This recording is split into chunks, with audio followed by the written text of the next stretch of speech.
एक क्वेश्चन कल बताया था ना बाउंड्री वैल्यू का। अब देखो दूसरा क्वेश्चन।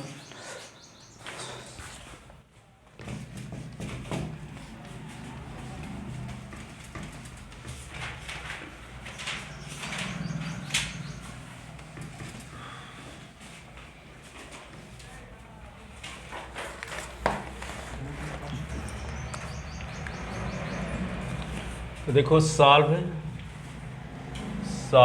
द डिफरेंशियल इक्वेशन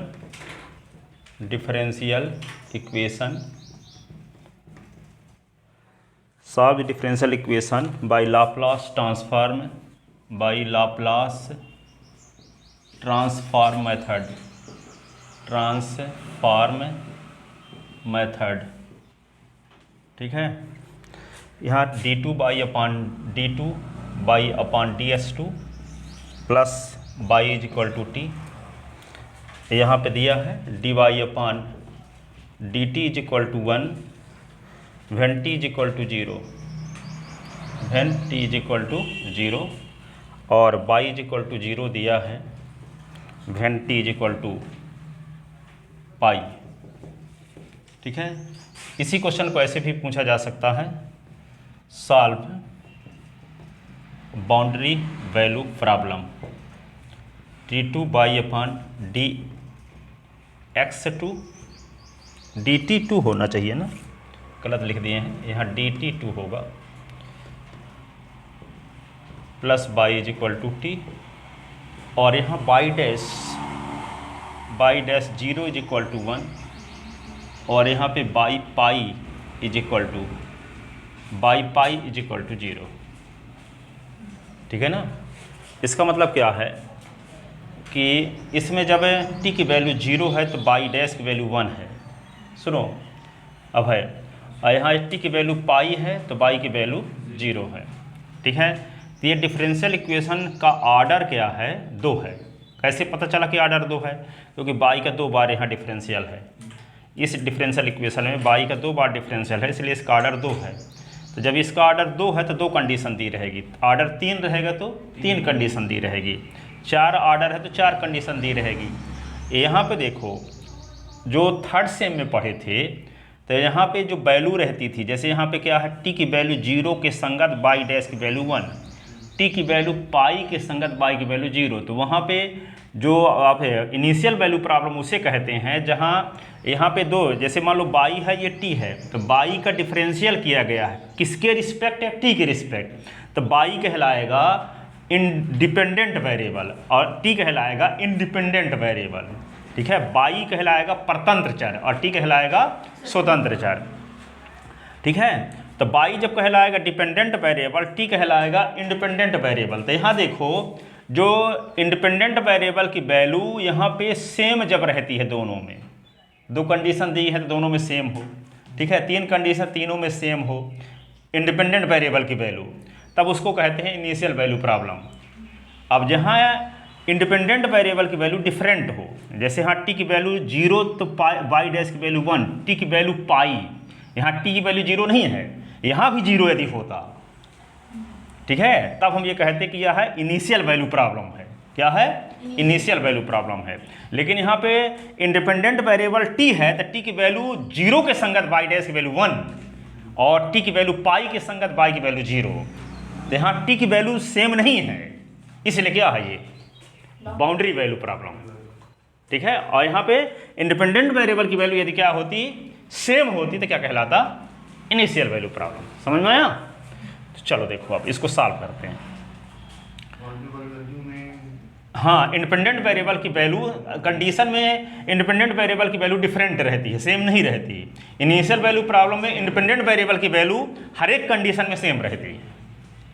ठीक है ना, और बाउंड्री वैल्यू प्रॉब्लम में कम से कम 2 वैल्यू ऐसी होती हैं जो डिफरेंट रहती हैं, कम से कम, और रिपीट चाहे भले हो जाए। मान लो 5 ऑर्डर का डिफरेंशियल इक्वेशन दिया है, ठीक है, तो 2 वैल्यू डिफरेंट हो चाहे भले बाकी और रिपीटें हों, पर 2 वैल्यू डिफरेंट हों, सब सेम ना हो, बस सब सेम है तो इनिशियल वैल्यू प्रॉब्लम, कम से कम 2 वैल्यू डिफरेंट है तो बाउंड्री वैल्यू प्रॉब्लम। ठीक है, ऑर्डर 3 ऑर्डर का डिफरेंशियल इक्वेशन है तो 3 कंडीशन दी रहेंगी। ठीक है, तो जैसे मान लो इंडिपेंडेंट वेरिएबल की वैल्यू जब सेम दी रहती है तो इनको क्या कहते हैं, इनिशियल कंडीशन बोलते हैं उनको, इनिशियल कंडीशन। ये बाउंड्री कंडीशन क्या कहलाएगी, बाउंड्री कंडीशन।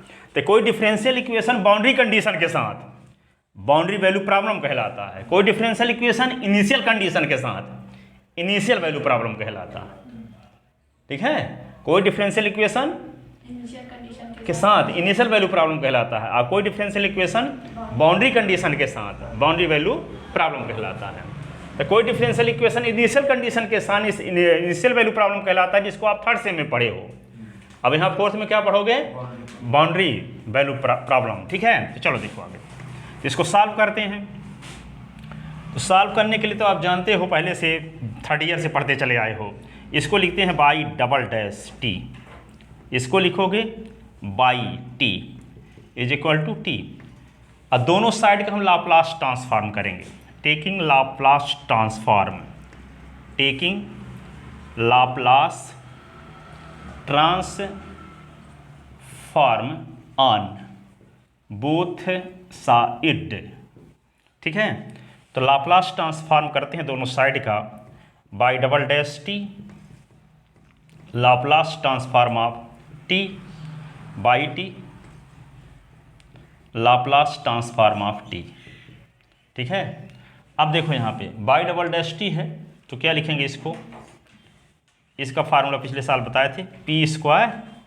ठीक है, Laplace transform of by T, फिर क्या लिखेंगे, पी की पावर एक, फिर लाप्लास ट्रांसफॉर्म ऑफ यानी पी की पावर एक या पी, फिर बाई जीरो, ऐसे ना, फिर पी की पावर जीरो, तो पी की पावर जीरो एक होता है तो लिखते नहीं है पी की पावर जीरो, तो बाई डैश जीरो, फिर क्या लिखेंगे इसका बाई टी ही लिखेंगे, Laplace transform of by T. इसको टी का तो जानते हैं, 1/p स्क्वायर होता है लाप्लास ट्रांसफॉर्म। ठीक है ना, ये फार्मूला आपको याद रखना होगा, तो ये लिख सकते हो।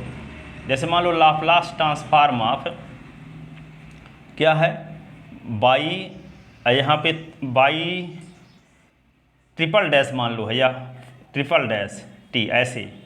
तो इसको आपको बताए थे, ऐसे पी की पावर 3 से शुरू करो, Laplace transform of by T, फिर टी की पी की पावर क्या करो 2 करो, फिर बाई जीरो लिखते हैं, है ना, फिर पी की पावर 1 करो तो बाई डैश जीरो लिखते हैं।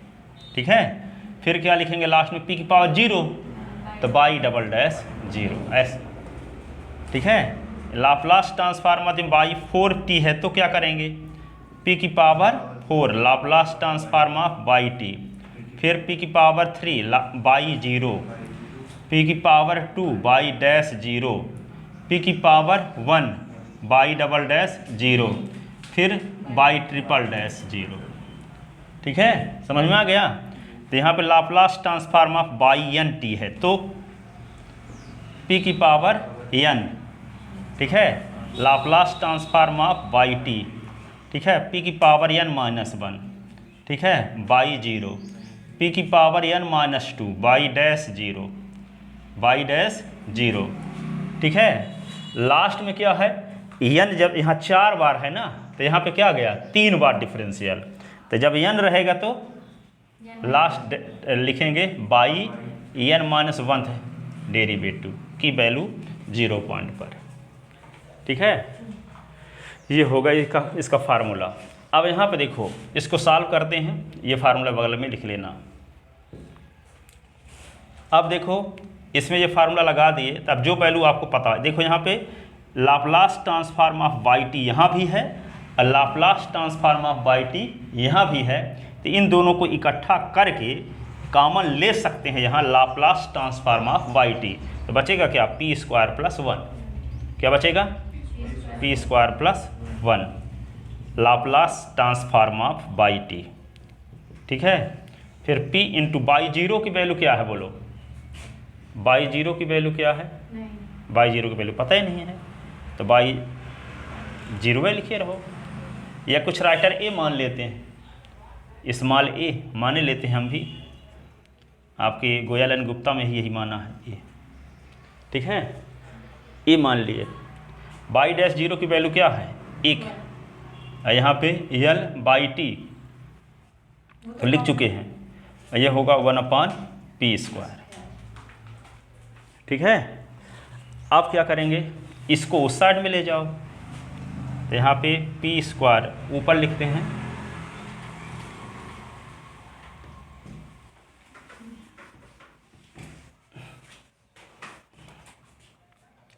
p² + 1।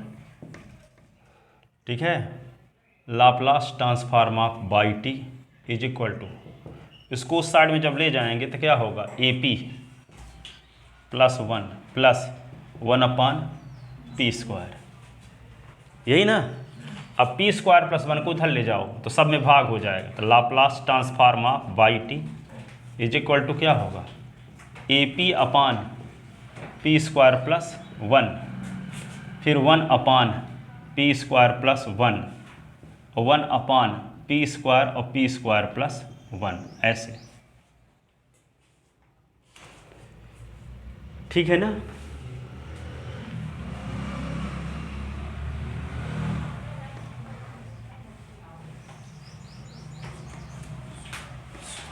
लिख लिए। अब इसको यल को उधर ले जाओगे तो यहाँ पे Y T is equal to क्या होगा, Y T is equal to होगा A inverse Laplace transform of p/p² + 1। इसको क्या लिख देंगे, inverse Laplace transform of 1/p² + 1, inverse Laplace transform of 1/ क्या होगा, p², और ये होगा p² + 1, ऐसे। ठीक है। अब ये इक्वेशन कुछ डाले थे, अभी नहीं डाले थे इक्वेशन, इसको फर्स्ट डालते हैं,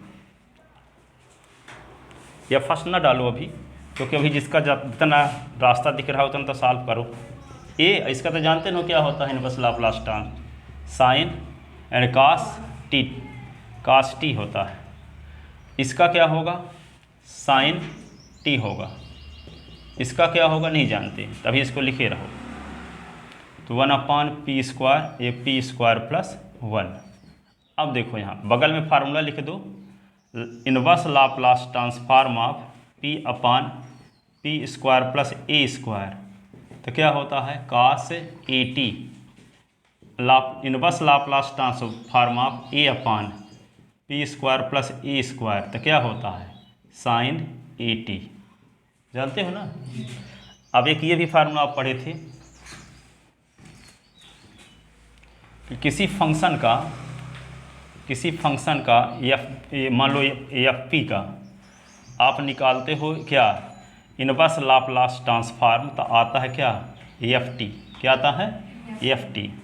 तो inverse Laplace transform of fp/p का होता है 0 से t fu du, 0 से t fu du। ये रोल पता है, इफ़ यहाँ लिखे देते हैं, if L inverse fp is equal to ft, तो L inverse fp/p is equal to होता है 0 से t fu du, जबकि ft में t के स्थान पे u रखने से fu आएगा। ठीक है, तो ये रूल का यूज यहाँ इसके लिए करेंगे।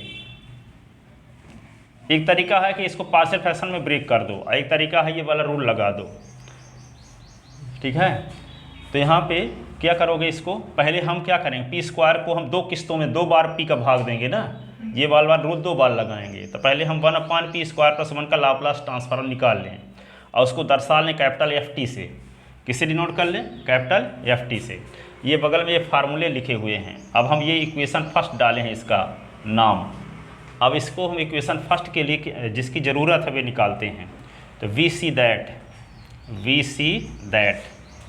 यहाँ पे inverse Laplace transform of 1/p² + 1 का स्क्वायर इज इक्वल टू क्या होता है, साइन t। इसको डिनोट कर लेते हैं किससे, कैपिटल FT से। अब t के स्थान पे u रख दो तो fu मिल जाएगा आपको, तो साइन u मिल गया कि नहीं। अब फिर क्या लिखेंगे, देन क्या लिखेंगे, inverse Laplace transform of 1/p² + 1 का स्क्वायर में भाग देते हैं p का, इसमें भाग देते हैं p का, तो यहाँ क्या होगा 0 से t fu और du, ऐसे ना। तो 0 से t fu की वैल्यू क्या है साइन u, और ये du, और साइन u का इंटीग्रेशन, साइन u का integration minus cos u, limit क्या 0 से t, upper limit minus lower limit, तो माइनस कास t और माइनस लगाओ माइनस कास 0, तो क्या होगा माइनस कास t और प्लस कास 0 का मान 1, तो 1 माइनस कास t, ये क्या हो गया। अब इसको नया, इसको GU मान लिए, GT क्या मान लिए GT, क्योंकि अभी एक बार और p का भाग देना है ना। अभी किसका मान है 1/p² प्लस 1 के स्क्वायर में p का भाग दोगे तभी इसका मान आया है ना। L inverse 1/p into p² plus 1 का मान आपको मिला है, ये क्या 1 माइनस कास t, जिसको हम क्या मान लिए हैं कैपिटल GT मान लिए हैं, क्या मान लिए हैं कैपिटल GT, ठीक है ना। अब देखो आगे क्या करेंगे, आगे फिर से हम p का भाग देंगे, इसमें भी p का और भाग देंगे, तो यहाँ GT को GU लिखेंगे और फिर से इंटीग्रेशन 0 से t GU DU, ठीक है। तो यहाँ पे तो when L inverse 1/p common p² plus 1 is equal to 1 minus cos t, then 1/p into p² plus 1 में p का भाग, तो क्या होगा 0 से t GU DU, ठीक है। तो ये क्या होगा L इनवर्स 1/p² और p² प्लस 1, तो क्या होगा 0 से t GU के स्थान पे क्या लिख देंगे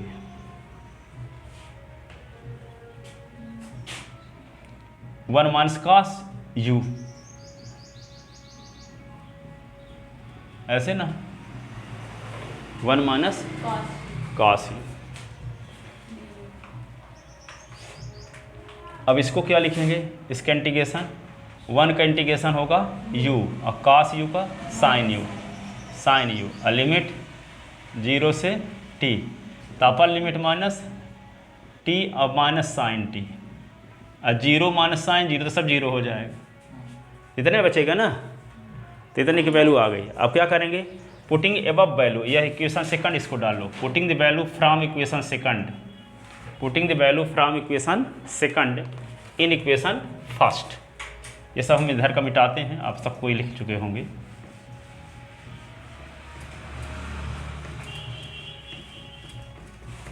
तो क्या करेंगे putting above value in equation first, putting above value in equation first, ठीक है। तो क्या है y t is equal to a cos t, ये साइन t, और इसकी वैल्यू क्या आ चुकी है t और माइनस साइन t, ये आ गया इक्वेशन थर्ड, क्या आ गया इक्वेशन थर्ड। अब आपको कंडीशन क्या दी गई है, बाउंड्री कंडीशन ये दिया है y pi is equal to 0 ना दिया है, सुनो देखो कंडीशन एक दी है y pi is equal to 0 दी गई है, इसका मतलब t के स्थान पे पहले पाई रखो तो यहाँ बाई पाई आ जाएगा, फिर उसके स्थान पे 0 रख दोगे, यहाँ लिखोगे since y pi is equal to 0 given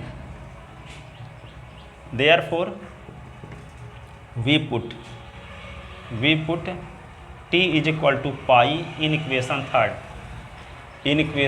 third, तो क्या होगा y pi is equal to a cos pi sine pi, ये होगा पाई माइनस साइन पाई, ठीक है। तो बाई पाई ए कास पाई की वैल्यू -1, साइन पाई की 0, पाई साइन पाई की 0। ठीक है ना। आपको एक बार बताए थे कास 1 पाई हो तो इसका मान -1 की पावर 1, कास 2 पाई हो तो इसका मान -1 की पावर 2, कास 3 पाई हो तो इसका मान -1 की पावर 3, कास n पाई हो तो इसका मान -1 की पावर n, साइन 1 पाई हो तो इसका मान 0, साइन 2 पाई हो तब भी 0, साइन 3 पाई हो तब भी 0, साइन n पाई हो तब भी 0। ठीक है। इसका मतलब पाई का यदि ऑड मल्टीपल है तो -1, अब पाई का इवन मल्टीपल है तो +1। ठीक है। तो यहाँ पे क्या होगा, अब बाई पाई की वैल्यू क्वेश्चन में दिया है, देखो क्या दिया है, बाई पाई इक्वल टू 0 ना दिया है, देखो यहाँ कंडीशनें दी गई है, बाई पाई इक्वल टू 0, तो यहाँ बाई पाई के स्थान पे क्या लिख देंगे 0, तो 0 इक्वल टू ये होगा -a और प्लस पाई, ये माइनस को इधर ले आओगे तो क्या आएगा a इक्वल टू पाई। अब एक ये वैल्यू कहाँ रखोगे, एक ये वैल्यू इक्वेशन 3 में रखोगे, putting the value of a in equation 3, putting the value of a in equation 3,